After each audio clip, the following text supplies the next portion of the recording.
Hello everyone, welcome here. In this lecture, you are going to learn validation techniques in Python.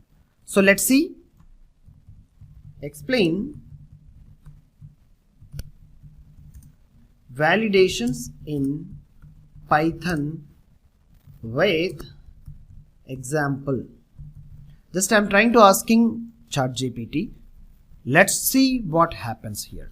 So validations are very important in terms of data. Whenever you need to collect the data accurately to respond to the users, end users, you need more accuracy in your data. For example, any of a OTP building system, if you are preparing to enter any password, without collecting a proper phone number from the user, will it be useful to you? No. In such cases, what we need to do, a proper validation to be put in your validation conditions to collecting an information which is going to be storing in your database.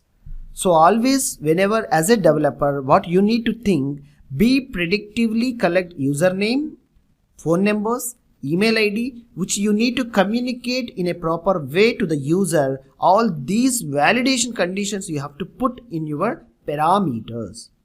See here, validations in Python refers the process of checking the data meets the contain like a certain conditions or requirements before it processing further actions.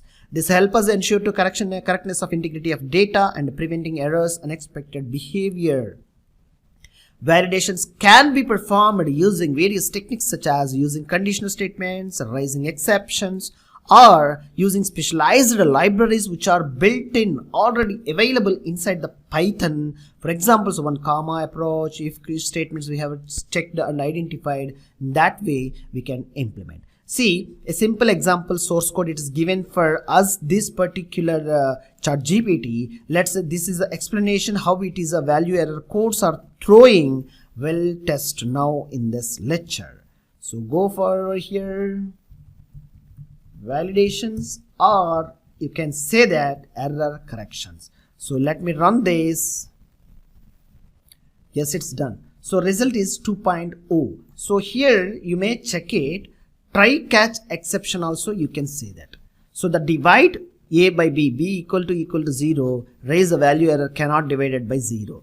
So the try result equal to divide 10 comma 5. The print result is a explained value error as this information. If you pass here it is a 0, definitely you will see cannot divided by 0. Otherwise it will throw an error. Yes, you can check this removing and this code and test yourself and how control your data while implementing of your real world programs using try catch exception blocks and understanding real-time scenario code how it is running.